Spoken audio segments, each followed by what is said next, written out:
we're going to be reading Chapter 4, Andy Brighton and the Dragons of Wyrme, The End of Worlds, Book 3. Okay. Chapter 4, Blueprints and Butterflies. Andy and Gratoli returned to level 20 of the orbital, finding it silent and dark except for the several dozen or so rectangular panel buttons aglow in red, green, blue, and yellow on control consoles wrapping around the room and looking, Andy remembered from childhood, not that unlike strings of Christmas lights. However, these were here for no holiday purpose. They could be pressed for a variety of functions, such as observation of orbital locations, communication with other voice relay consoles, and also the primary use, activation of functions. Fritz, with his glowing red gem-like eyes and golden wings, was still busily buzzing about, working on something electrical. A small wall panel had been opened and the innards were exposed, where the mechanical bug was swiftly but precisely operating like some weird surgical robot. And Andy couldn't decide what he found most concerning about this. Either that Fritz knew what it was doing and fixing something that needed fixing, or that maybe it was doing some explorative surgery, so to speak, and taking things apart in order to see what would happen. All's well that ends well, I suppose, Andy mumbled to himself, trying to ignore whatever that was and refocus his attention on Gratoli, who meanwhile was very eager to show his friend something on one of the larger view screens. I noticed this earlier but didn't know what to make of it, said Gratoli, bringing up an overhead map of the entire ship. It was drawn on a type of blueprint form and showed the orbital as being circular in shape, of course, and in the center the Grand Central Tower dominated, although there was no city of Arku on the illustration. 3 great bridges stretched from the tower to the outer hull areas in a giant Y formation. I think this must be an early construction design for this orbital, Andy suggested. Arku is not here. It's not up to date. Gratoli agreed with Andy's assessment. However, the dragon had spotted some features of note that seemed fairly unusual and pointed them out. Sir Andy, see these 3 descriptions? What Gratoli was referring to was what was written on the 3 areas connected by the bridges. At the bottom of the Y, there looked to be a park roughly sketched in, and the word humans at the upper left of the Y had been drawn, many huge trees, and the word grandites. And at the upper right of the Y, Andy saw a snow drone falling on mountains and caves and the name Permeance. Then, if this wasn't incredible already, in the water was written Myrmidians. Whoa, Andy exclaimed, finding it hard to breathe. Wait a second, is this what I think it is? Yes, Sir Andy, I think so. What we have here is a plan for the building of this vessel, but involving both humans and the Dragons of Wyrme specifically, or at least all but the Vols, unless they were intended for some other purpose elsewhere, not mentioned. Or maybe the builders had reservations about their irascible nature and decided to exclude them. I think that I might have if I was building this vessel. At this point, I can only speculate. Yeah, probably a good idea, said Andy, and I doubt the Vols would have joined in on this project anyway. They hate everybody on Wyrme, especially humans. I mean the Rysori. There are numerous questions about this, said Gratoli. This is ancient. It predates the orbital itself. Who designed this? Obviously, they knew of the dragons of this world, but why have them in here? Were the builders a species of prophets or time travelers that knew what would happen in the future? Some Myrmidians are already here in the water. They have been for some time, and now the Rysori are here. Does this mean that the Grandites and the Permeants are also fated to come here too, and that this vessel is to be the home for us all? Or get this idea, they were once here before, and at some point left. It begs these questions, don't you think, Sir Andy? Andy found this all very fascinating. It seemed impossible that whoever built the orbitals could know how things would end up now. But he figured that it might be useless to try and guess how they did it and instead focus on the why. Well, I'm glad you showed me this, I suppose, said Andy, chuckling lightly and sarcastically, as if we didn't already have enough things to worry about. Now it seems the future of this orbital may have been answered by this blueprint or whatever it is. How do you mean? Andy wasn't sure that those who planned the building of this orbital knew the future, but he did know that the Tucanus had already attacked the city of Time, along with help from the Vols, and probably weren't finished in their work. He figured they would be back soon to wreak more damage on Wyrme and its inhabitants. And so he imagined that this drawing could foretell where the dragons of Wyrme should be in order to escape the wrath of the Tucanus and the Vols. I think we should follow this plan, Andy concluded. I mean, yeah, it's very mysterious, and I don't know how that they came up with it, but the facts were pretty clear that the other dragons were probably in danger, just like the Rysori would have been if they had still been living in Time. Bertoli had been through this before, visiting with the other dragon societies to pass their trials and gain a mark of honor from each of them. Now that he had accomplished this, he knew he should be welcomed into their territories and at least hear what he had to say. But he also had another reason to bring the dragons here. What Bertoli and Andy had in mind would not just be left up to them. However, for the Rysori were involved as well, and peaceful cohabitation within this orbital of dragons and humans would be required. Before we can warn the other dragons, the Rysori must be informed, Bertoli insisted. They have already built their home here. I don't know if I would call it permission. The Rysori do not own this ship or have exclusive rights to it. But if the dragons of this planet are to also come here and live alongside the humans, everyone must be aware of the situation fully and acceptable to it. Andy thought about Bertoli's words and knew that he was right. Before, the dragons lived together on Wyrme with the Rysori, but only because they were unaware of them. But now there was no illusion for the Rysori to hide beneath. Everything was out in the open, and a mutual contract would have to be made. You're right, of course. We need to talk to whoever is in charge in this city and tell them our plan. However, they will be amenable to the idea of sharing this place. Then, if that works, we can journey out to the dragons and try to convince each of their leaders to abandon Wyrme and join us here in the orbital. I think the second part will probably be harder, Sir Andy, Bertoli speculated. The dragons have all lived on Wyrme for much longer than the Rysori. At least that is what I have been told since I was a youngling.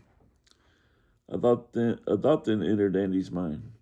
You know, it is not really known where we came from or how long we've been on Earth. We have scientists who have studied this for ages. The problem is that records only go back so far, maybe a few thousand years.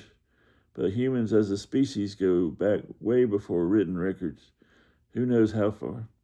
So really we have no clue how old the human race is. I'd imagine it's like that with all intelligent species, even dragons. Perhaps you are right when it comes to your people. As you have described your human history, you are constantly evolving, improving, and developing in all aspects of your cultures. So early on, you were very primitive and had no elementary process of passing on much information to offspring. Only recently, like you just said, in the last few thousand years, were written records left for others to see and learn of your accomplishments and knowledge. Well, I know that the dragons are different, Andy said, but how different? Yes, the dragons have a much more well-established known history among our varied species, although none of us use writing or other visual records. Instead, we have our stories, long remembered by the eldest, and they are passed along to the younglings in the teachings. Our species are immortal and so naturally long-lived. On occasion, there have been battles and skirmishes that have ended the lives of dragons on Wyrme. However, that is a fairly rare occurrence. I guess since humans and dragons are so incompatible, so to speak, maybe then we When we discuss this with the Rysori and the dragons, we could just say that this is a temporary measure. It doesn't have to be a permanent solution. Like we all don't have to make this our orbital or forever home. Sir Andy, if this ship can be made to fly, I do sincerely wish to pilot it. But if it is granted forever, like my Forsaken orb was, I have no intention of reliving that again. So you could say I'm highly motivated towards taking this ship into space. You should definitely become the pilot, said Andy. Your knowledge of orbitals make you the ideal candidate over everyone else to command this vessel, if and when it becomes fully operational. On that point, I will not disagree, Gertelli smiled. And yes, Sir Andy, we cannot stay. That is not the purpose of all of this, I think.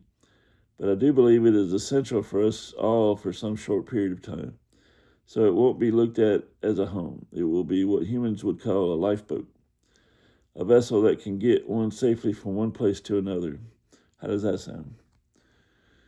Andy and Gertoli, as usual, had come to an understanding, which was a rare thing between humans and dragons.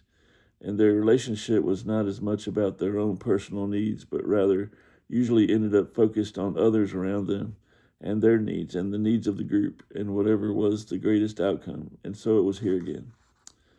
I think we have a sound plan to follow, said Andy. I can go talk to the Rysori. Since I'm not just human, I am also now a Rysori, and I have survived the Batayo ritual, something no other Rysori has ever done. I'm not fully aware of what that all means. Perhaps when I talk with the Rysori elders, they can give me their perspective on this special part of their culture.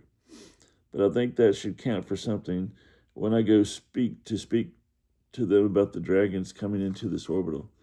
Somehow I think the dragons need us in this orbital as much as we need them. And like you said, this vessel doesn't have to be a permanent home for any of us. It can serve as a lifeboat for a time. Yes, Gertelli added. And once that is done and the Rysori are on board, I will go talk to the Grandites, Permeonts, and Myrmidians on joining us here. That would be much better, I think, Andy guessed. I have never spoken to any of them before, whereas you already have. That is true, Andy, and I think that whoever built this vessel long ago foresaw this happening. The drawing is the proof. It's been a very long path to get here, but I believe the time has come to make this ancient prophecy real. Then, where things go from there will be up to all of us, the dragons and your people. New storyline. The young Fae had found her new home in Arku, and her father awaiting her expectantly, still unpacking a few of their belongings he was able to save from time. Father, she smiled, running over for a hug. Francis Lefay, he responded, more rigid than usual and with a less than adequate hug in return. She could tell he was holding back and not treating her as before. Is anything wrong? She asked of Ortu. No, of course not, my dear. Things are exactly how I hoped they would be. She felt a bit confused, even though she too believed all the Rysori had been very lucky to have avoided extermination by the Ticanus and the Voles, and were safe in their new beautiful city and seemingly better off now than before. He looked upon her face and could see the melancholy written across it in her eyes and in her fading smile. She didn't have to say a word to him. This moment he had dreaded for so long, and now it could not be avoided. You are not my little girl anymore, he said to her, and to her surprise. Yes, you are my father, she rebutted. I will always be your daughter.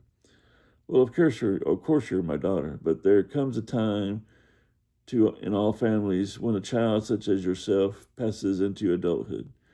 It is the natural way of things, and although we can embrace the sadness of one stage in our lives that has ended, we can also celebrate the joy of something new, like a flower in bloom, or like a butterfly emerging from its cocoon. Oh no, not this again, she cringed, thinking he was talking about her body changing and growing into maturity. No, he objected quickly, avoiding the uncomfortable issue. What I mean is, you are no longer under any obligations to me. You are an adult now and free to do as you wish. The decisions you make from this point on are wholly your own and out of my control." Oh, she understood. He was preparing her to accept responsibility for her actions and decisions she would make from this point on. "Well, yes, of course, I know, Father. I may not be technically a little girl anymore, but I'm still your little girl. I will always consider us in that way, no matter how old we get." "Well, all right then, Faye, my beautiful butterfly," he replied amicably. "I'm glad we got that out of the way. So tell me, you have completed your metamorphosis, and now you're ready to spread your wings in this fresh new world. So, my dear, what nectar do you seek? What type of flowers seem intriguing to you, so to speak?" He spoke in funny and enigmatic adages that made her giggle out loud. This is what she had been looking forward to and believed him to be, not grumpy or unpleasant. So she joined in with this fanciful prose and expressive phrases. "Oh, Father, if I had become some rare and exotic butterfly, as you say, fluttering about Arku in search of a handsome rose, or maybe even some charming sunflower, I might settle too soon on the wrong blossom by mistake, and find that its nectar was too sweet or boringly foul for my taste." Faye smiled. She loved having partaken in banter of this sort on many occasions before, and on various topics. It was a kind of game they liked to play, one that both tested the wits and the imagination as they turned everyday life into make-believe. "Well, my dear, I can say for a certainty that compared to you, what remains are but moths to a flame, and only attracted by the brilliance of your light shining like a beacon here in our new city, brighter than all others. I think you will be hard-pressed to keep them at bay for long.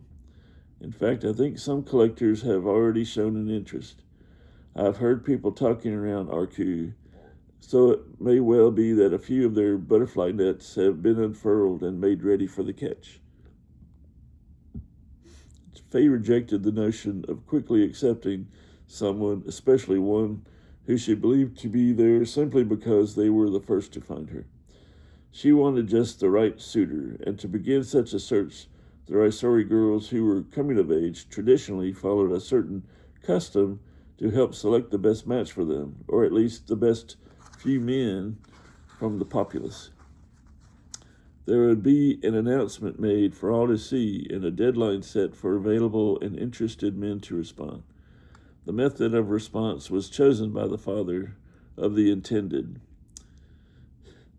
in this case, or two, and he had decided to use the traditional method that each man must write a love poem and send it to her, and from these offerings she would select her favorites, or possibly even an outright winner straight off. Whomever she chose, the next steps would take place. She would begin dating and get to know the men or man to see if there was a spark between them. Then, if she could not decide on only one, an extra set of steps would be required, whereby the men would have to compete with one another for her affections, the latter happenstance being the more common outcome. Perhaps because the girl could not make up her mind, or maybe because she liked the idea of several men wooing her. "I suppose the normal traditions are the best method," she said. "I have passed the trial of the undermine and am old enough for marriage." They had already spent a good deal of time with one particular boy who was rising on the list of prospects. And even though she wished to give any young man a chance, she did fancy one boy who had traveled a long way to become Rysori. "Father, what do you think of Andy Brighton?" Ortu had already had Andy on his mind of late, not because he thought of the boy as a good match for his daughter, but because he had learned Andy had passed the Bateo ritual and lived. This, he thought, meant something unusual, something very important. There had to be a reason why he had been chosen by the Toki. "My dear, I was wanting to talk with you about this boy," he began in a tone that made Faye believe the whimsical banter was over and that it was now time to have a much more serious discussion. "What has happened to him? That he, a boy from another world, has come to us, become a member of our society, has somehow accomplished the unlikely feat and survived, I find a bit, how should I say it, unacceptable. Ortu took a step away from Faye and stood defiantly on this point. This so-called Bateo boy has some explaining to do to the council members about this, as well as Krim Logi. For this to have come about so unexpectedly has caught everyone off guard. Well, Father, a lot of things lately have caught us, and also the dragons of Wyrme, off guard. I think you would agree. Although, if you recall, Andy and his friend Gutoli did forewarn everyone of the impending attack. So actually, we have them to thank, and if not for them, things could have been much worse. Ortu knew she was right about the boy and the dragon. However, there were still many among the Rysori who questioned how they knew what the future would bring. They understood the methods of the great anchorite and how he saw visions of future events through the Toki. But this boy and the dragon, Gritoli, were strangers who came to them unsolicited, saying they were here to help. It came down to one basic question: could they be trusted? I have set a meeting in the Magistralian for tomorrow, where the council can further question this boy and dragon. Not only about how they knew what was going to happen, but also about the Bateo ritual. Andy knew about one, but not the other. Or is he hiding something? Father, I'm sorry you and the council are doubtful and suspicious about Andy. All I know is I went to sleep knowing Andy to be one way, and when I saw him the next day, he was suddenly older, and they claimed he had lived through the ritual. Do you think they would be trying to deceive us for some reason? Because I don't get that feeling at all. Ortu wished her to be right about this, but they could not risk it all to be some unforeseen and elaborate trap. I agree, Faye, and we will not treat them as enemies, but our concerns must be adequately satisfied before moving forward with whatever future plans we have. If the boy is truly past the ritual, it's for a greater purpose, something of importance to us all. And if you are personally interested in him, I think you will want to know this before making any final decisions of a romantic nature. Thank you, Father, she sighed in relief that her nuptial plans had not as yet been sidetracked. If Andy passes the test, so to speak, I want you to go ahead with the arrangements and have it known that I am looking for a suitor in the traditional way. Give them 1 week from that time to turn in their poems. Then we will see who is interested in me and who isn't. As you wish, my dear, though I can't imagine you not being inundated by a stack of letters a mile high, he predicted. She punched him playfully and they hugged. She wished things could stay the same forever, but she knew that soon their relationship would probably change, and so times like this might be largely coming to an end. However, if and when she did get married, he would always still be her father to provide emotional support whenever it was needed. All right, new storyline. The day wore on, and at length a communication was sent and received calling for the meeting to begin at an appointed time, to which the boy and the dragon agreed. Faye also messaged Andy shortly afterwards to lend her support. Although she would be a witness and not standing alongside them, she hoped that her presence would be enough. And as long as the council was willing to accept the words of a boy from another world and a strange-looking dragon, perhaps their exotic and odd appearance could be overlooked. All would be revealed at the meeting if it be found true or false. Andy knew he could explain where he was from, although it was a rather unbelievable tale to be sure. But given how extraordinary life here on Wyrme was, he felt that tall tales would fit right in. What bothered him the most was somehow convincing the council he had survived the Bateo ritual. How would he do this, he pondered as he lay down in a quiet corner of the room to rest. He had recovered mostly from his ordeal in time, so perhaps it was the stress getting to him now. As he drifted off to sleep, he dreamed, and although not as disturbing as they were just before he awoke for the first time alongside Faye in this new orbital, He did have some unsettling visions that he was not quite prepared for. He came in a dream world, he could surmise, because it was a mostly barren landscape, unlike any he'd ever seen before. Nothing lived in this place, not human or animal, not even a single tree or plant grew from the ground. The wind howled viciously, but he kept looking around for something, anything, but it was utterly fruitless as he searched for what seemed like hours. But then he saw a wall rising up from the ground in the distance. He made his way towards it. Reaching the disheveled structure, he saw beyond a huge array of ancient headstones that stood haphazardly about, extending for kilometers as far as he could see. It was an old graveyard, the largest that had ever existed, he thought. "Welcome," said a creepy voice over the deafening noise of the wind. Andy turned to see a figure suddenly standing nearby at a doorway in the wall. Somehow he'd missed seeing whoever it was earlier.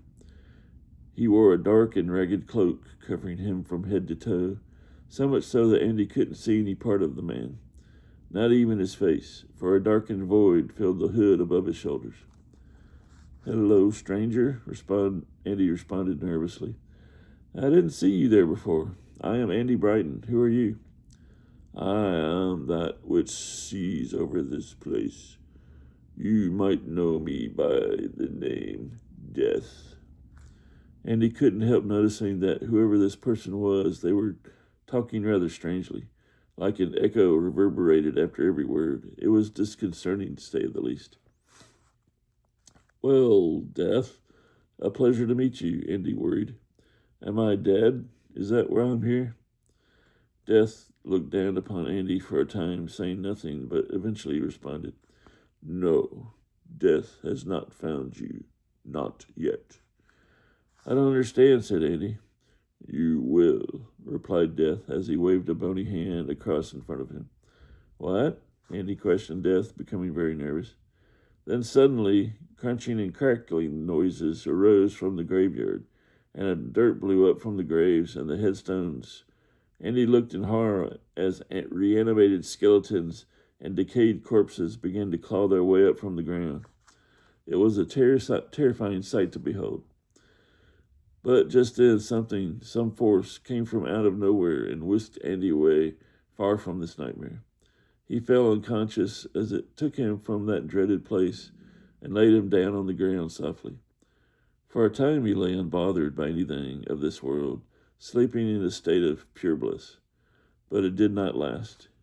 He came to and saw an even stranger world than where he was before. So strange he had no words to describe it. Though if he did, he would say that it was a dream world that few people had ever witnessed.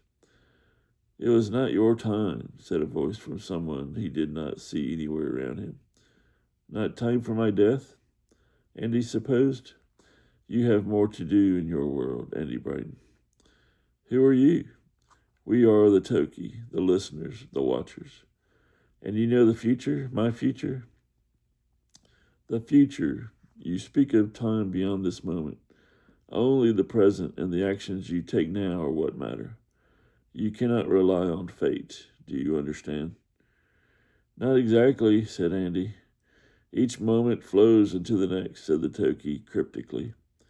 "At every moment you make decisions that affect the people around you in many ways. There is no past or future, only the present. Do you understand?" I'm starting to, I think." "That is good.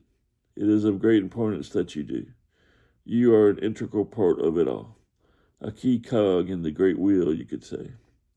"Cog? Wheel? What?" "We will speak again. Until then." The world faded, and Andy awoke on his bed and trembling from what he had just experienced, but be it real or imagined.